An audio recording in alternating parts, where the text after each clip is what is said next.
I remember visiting my neighbor John a few months after his stroke. He's a proud man, always fixing things around the house, always the first to help someone carry in their groceries.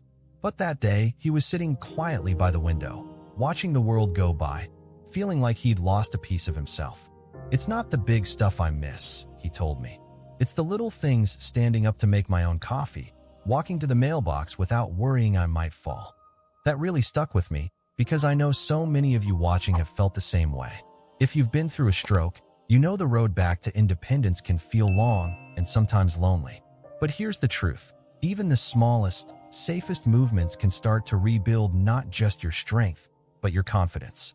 Today, we're going to walk through gentle exercises designed specifically for post-stroke mobility. These aren't fancy gym routines or anything that will leave you out of breath. They're simple, safe movements you can do right at home, with a sturdy chair, some comfortable shoes, and maybe even a smile. By the end of our time together, you'll have a handful of exercises that can help you move more freely, reduce the risk of falls, and feel more in control of your own body again. And if you're ready to make your recovery journey a little brighter, I'd love for you to like this video, subscribe to our channel, Vibrant Elders, and share your own experiences in the comments below. Your story could be the encouragement someone else needs. Now, why don't we take that first small step together and talk about how to keep everything safe before we begin. Before we start moving, I want to make sure we set ourselves up for success, and that means talking about safety. I know, it's not the most exciting part, but think of it like checking the weather before you go for a walk. It's just being smart and making sure you're prepared for a safe, comfortable experience. First things first, every single body is different, especially after something as life-changing as a stroke. You may be feeling stronger some days and slower on others, and that's completely normal. But before trying any new movement, it's always wise to check in with your doctor or physical therapist. They know your health history, your medications, and your limits better than anyone else, and they can give you the all clear or suggest small adjustments that make things even safer for you. You might be surprised. Sometimes just changing how you hold your posture or where you place your feet makes all the difference. Once you've got the go-ahead, let's think about the space around you. I can't tell you how many times I've heard about someone tripping on a rug or slipping on a smooth kitchen floor. If you're going to be doing these exercises at home, make sure you have a clear area with no clutter, no loose rugs, and no cords where your feet might catch. A sturdy, stable chair is going to be your best friend for a lot of these movements, preferably one without wheels. Dining room chairs work great. And please, no balancing on bar stools or anything wobbly. Footwear matters more than we sometimes realize. I know a lot of us like the feel of walking around in socks, but for these exercises, shoes with a good grip are the safest choice. Think of something with a non-slip sole. Even a pair of well-fitting sneakers can help you feel more stable. Avoid shoes that are too loose or have slippery bottoms, because the last thing we want is for your foot to slide when you're shifting your weight. Now, let's talk about listening to your body. This isn't a race. You're not training for a marathon. You're rebuilding trust between your mind and muscles, step by gentle step. That means if something feels painful, not just uncomfortable, but sharp or wrong, stop immediately. Pain is your body's way of saying, "Hey, this isn't working for me right now." It's completely fine to rest, catch your breath, or even skip a movement if it doesn't feel right. Consistency matters far more than speed or quantity. 2 minutes done safely every day is better than pushing yourself too hard once and having to recover for a week.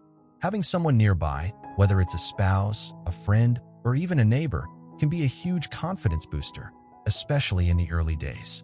I'm not saying you need someone to hover over you, but having another person in the house who can lend a hand if you feel unsteady just adds that extra layer of security. And hey, you might even make it a social moment. A gentle exercise session together can turn into a nice little daily routine. And finally, remember to breathe. It's funny how often we hold our breath when we concentrate, but your muscles need oxygen to work their best. So, while we move through these exercises, keep that air flowing, slow, steady breaths in through the nose and out through the mouth. It'll help you stay relaxed and keep tension out of your neck and shoulders. So, before we even take our first step or lift our first heel, we've already set the stage for success. A doctor's okay, a safe space, sturdy shoes, a listening ear to your own body, and maybe even a friendly face nearby. With that foundation in place, we can move forward knowing we're giving ourselves the best shot at a safe, steady, and truly rewarding practice. Now that we've got our safety net ready, it's time to gently wake up those muscles and joints so they're ready to help you take back your independence. Now that we've set up a safe space and have everything ready, it's time to ease the body into motion. Think of this part like warming up a classic car that's been sitting in the garage. You wouldn't just turn the key and drive off at full speed. You'd let the engine hum a little, give the oil time to move through, and make sure everything's working smoothly. That's exactly what we're doing for your muscles and joints right now. We'll start from the top and work our way down, waking up each part of the body gently. Sit comfortably in that sturdy chair we talked about earlier. Feel your back resting lightly against it, both feet flat on the ground. Now, take a slow, deep breath in through your nose and out through your mouth. That's your signal to your body that we're shifting into movement mode. Let's begin with the shoulders. Roll them forward in small, slow circles, almost like you're drawing a tiny loop in the air with each shoulder. 4 or 5 rolls is all you need. Then reverse direction, rolling them back to open up your chest. These small movements help improve posture and get blood flowing to your upper body, which can make a big difference in how steady you feel when you stand. Next, give your neck a little love. Turn your head gently to the right, just until you feel a mild stretch, then slowly back to center, and then to the left. Think of it like checking the horizon on a calm day at the lake. Slow, no rush. This keeps your neck muscles flexible, which helps you turn your head more easily when walking, so you can stay aware of your surroundings. Now we'll wake up those hands and wrists. Open your fingers wide, then close them into a loose fist, almost like you're squeezing a soft sponge. Repeat a few times, then slowly rotate your wrists in small circles. After a stroke, these simple motions can help keep fine motor skills alive, which makes things like buttoning a shirt or pouring a cup of coffee feel easier. For the lower body, we'll start with ankle circles. Lift one foot slightly off the ground and slowly trace a small circle with your toes. Switch directions, then gently set it back down and try the other foot. These movements help your ankles stay mobile, which plays a big role in balance and walking smoothly. If you're feeling steady, try a gentle seated march. Lift one knee a few inches, lower it, then switch to the other leg. Keep it slow, almost like you're moving through warm honey. This wakes up your hip flexors and core muscles, both important for taking safe, confident steps. And while we're moving, remember your breathing. In through the nose, out through the mouth, letting each movement match your breath.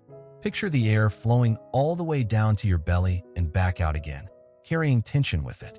The beauty of these warm-up movements is that they're not just preparing your muscles. They're reminding your brain that your body is capable, that it can respond gently and safely to what you ask of it. And that mental boost is just as important as the physical one. Once you've moved through these warm-ups, you might notice your shoulders feel a little looser, your neck turns more easily, and your legs feel less stiff. That's your body saying, "Thank you for taking it slow with me." From here, we can start adding in some gentle core and balance work, building on this foundation to help you feel more stable and sure-footed. With your muscles warmed and your joints moving more freely, it's the perfect time to focus on your center, the core, and the balance that flows from it. Think of your core like the foundation of a house. If the foundation is solid, everything else stands steadier. After a stroke, that foundation can feel a bit shaky, but the good news is we can strengthen it gently, one movement at a time, without making it feel like a workout boot camp. Let's start seated so you feel completely secure. Sit tall, feet flat, hands resting lightly on your thighs. Picture a string gently lifting the crown of your head toward the ceiling. Now, imagine pulling your belly button just slightly in toward your spine, not in a hard suck in, but a gentle tightening, like you're bracing for someone to hand you a small box. Hold for a count of 3, then relax. This subtle motion wakes up your deep core muscles, the ones that help you stand from a chair without wobbling. Try it a few times, breathing steadily as you go. When you feel comfortable, we'll move to a standing position with support. Stand behind your sturdy chair, holding the back with both hands. Your feet should be about hip-width apart. Slowly lift your heels, rising up onto your toes, like you're trying to peek over a fence to see a neighbor waving from across the street. Hold for a moment, then lower your heels back down with control. This strengthens your calves and challenges your balance in a safe way. If lifting both heels feels too much right now, start by lifting one at a time while keeping the other foot grounded. Another excellent move for both balance and hip stability is the side step. Staying behind the chair, hold on lightly. Step one foot out to the side, then bring it back in. Switch sides. Imagine you're stepping over a tiny crack in the sidewalk, deliberate and steady. This motion works the muscles along your hips and thighs, which play a huge role in preventing falls. If you'd like to add just a little more challenge, try a gentle weight shift. With your hands still on the chair, shift your weight to your right foot while keeping the left just lightly touching the floor.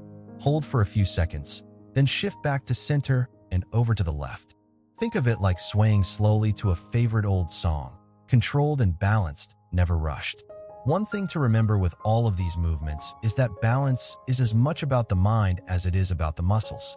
Every time you practice standing tall, controlling your steps, and moving deliberately, you're retraining the brain to trust your body again. That's why it's okay if you start small. Even 2 or 3 reps today can become 5 or 6 next week. And don't underestimate the power of celebrating each success. If you stood a little straighter, or if you shifted your weight without gripping that chair quite as tightly, that's progress. Write it down, tell a friend, or just take a quiet moment to smile and acknowledge it. Those tiny wins build the confidence that spills over into everyday life. Walking to the mailbox, getting up from the couch, or stepping into the kitchen to make a cup of tea without hesitation. Once your core is feeling more active and your balance steadier, we can start bringing in some gentle arm and leg strengthening moves to help with the daily tasks that make you feel truly independent. With your balance getting stronger and your core more engaged, it's time to give some attention to your arms and legs. The very tools that help you handle the little tasks that make life feel truly independent. Strong arms mean you can carry a grocery bag from the car without worrying. Strong legs mean you can climb the steps to your porch with confidence. And we're going to build that strength in a way that's slow, steady, and completely doable right at home. Let's start with the arms, because they play a bigger role in balance than most people think. Grab 2 light weights. These can be small dumbbells if you have them, but a couple of soup cans from the pantry work just as well.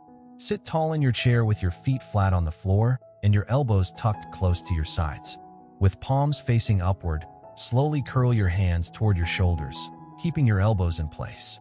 Then lower the cans back down with control. Imagine you're lifting a glass of iced tea to take a sip on a summer afternoon, steady and smooth. This bicep curl helps with all kinds of daily activities, from pouring milk into your coffee to picking up your grandchild for a hug. Next, we'll work the shoulders. Hold the cans at your sides, palms facing in. Raise your arms straight out in front of you to about shoulder height, then lower them gently. You're not trying to flap like a bird. Think more like you're lifting a pie to place it on a table. This strengthens the front of your shoulders and improves the muscles you need for reaching and lifting. Now, let's move to the legs. Staying seated, extend one leg out in front of you until it's straight, toes pointing toward the ceiling. Hold for a second, then slowly lower it back down. Switch to the other leg. This simple move works your thighs, essential for getting up from a chair or climbing stairs. And here's a little tip.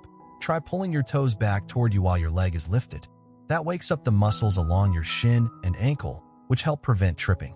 For those who feel steady enough to stand, here's a great leg strengthening exercise. Stand behind your chair, holding on lightly. Step one foot back and press the heel gently into the floor, keeping the front knee bent slightly. You'll feel a gentle stretch in the back of your leg, but you're also working those calf muscles. Switch sides. These calves are like shock absorbers. They help you walk longer without fatigue and add extra stability. A favorite move for both legs and balance is the mini squat. Still holding the chair, place your feet shoulder-width apart. Bend your knees just a little, lowering your body as if you're about to sit down. Then push through your heels to stand back up. Keep it small. You're not going for a deep bend. Think of it like you're testing a seat before fully sitting. This strengthens your thighs, hips, and core together, which is exactly what you need for smooth, steady movements in daily life. As with all the exercises we've done so far, pace is everything. Moving slowly allows your muscles to engage fully and gives your brain time to process each step. And the beauty here is that every lift, every extension, every squat isn't just about the motion itself. It's about making your everyday life feel easier and safer. Once your arms and legs are feeling more alive and responsive, it's important not to end abruptly. We'll bring things down gently with some stretches and breathing that leave you feeling relaxed, refreshed, and ready for the rest of your day. Now that we've given your muscles a good dose of gentle strength work, it's time to wind down. Think of this part as the thank you you give your body after it's done something good for you. Just like you wouldn't close a conversation with a dear friend by walking away mid-sentence, you don't want to end your exercise session without letting your muscles know they can relax. Cooling down not only helps prevent stiffness later, it also tells your heart rate and breathing to ease back into their everyday rhythm. Let's start with the upper body. Sit comfortably in your chair or stand behind it for support. Take a deep, slow breath in, lifting your arms out to the sides and overhead, palms facing each other. As you exhale, lower them gently back down. Do this 2 or 3 times, letting your breath set the pace. It should feel almost like you're painting a slow rainbow in the air with your hands. This movement stretches your shoulders and chest while calming your breathing. Next, we'll give those shoulders a little extra attention. Bring one arm across your chest, holding it lightly with your other hand just above the elbow. You should feel a gentle pull along the back of your shoulder. Hold for about 10 seconds, breathing slowly, then switch sides. This can help ease any tension that built up during your arm work and make everyday reaching motions feel easier. Now for the neck, which often carries more tension than we realize. Sit or stand tall and slowly tip your head toward your right shoulder, just until you feel a stretch along the side of your neck. Hold, breathe, then gently bring your head back to center and tip it toward the left. Remember, this isn't about forcing anything. It's about coaxing the muscles to soften. Moving down to the legs, we'll start with a gentle hamstring stretch. Sit toward the front edge of your chair, extend one leg straight in front of you with your heel on the floor and toes pointing up. Keeping your back straight, lean forward slightly from the hips until you feel a stretch along the back of your thigh. Hold for 10 seconds, breathing calmly, then switch legs. This helps keep your stride smooth when you walk and reduces the risk of pulling a muscle. Your calves worked quietly through many of today's movements, so let's show them some kindness. Stand behind your chair, holding it lightly. Step your right foot back, keeping the heel pressed into the floor and the back knee straight. Bend your front knee slightly and lean forward just a touch until you feel a gentle stretch in your right calf. Hold, then switch sides. This can make a big difference in how comfortable your walking feels later in the day. Finally, let's bring everything together with a deep breathing exercise.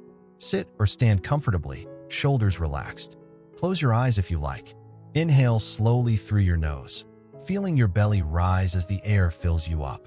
Hold for a count of 2, then exhale through your mouth, letting your shoulders drop with the breath. Repeat 3 times, letting each exhale feel like a quiet sigh of relief. By now, your body should feel a little looser, your breathing calmer, and your mind a touch lighter. You've moved with care, strengthened with purpose, and given yourself a few moments of peace to close it out. And that's just as important as the exercises themselves. It's the part that leaves you ready to carry that strength into the rest of your day. From here, there's just one more thing. A few words of encouragement to remind you how far you've come and to keep you motivated for the journey ahead.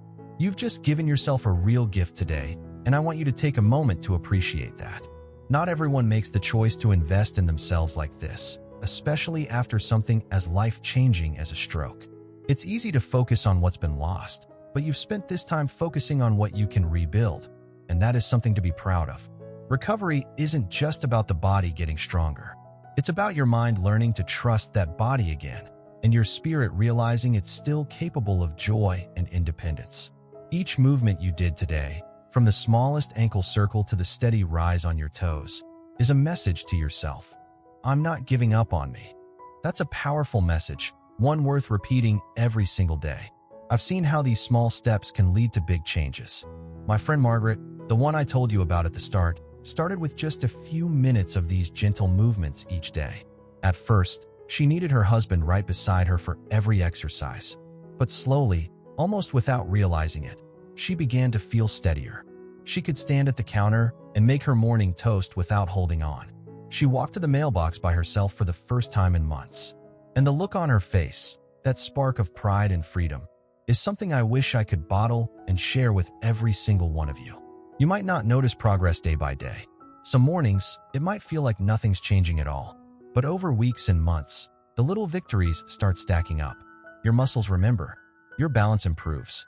Your movements feel smoother.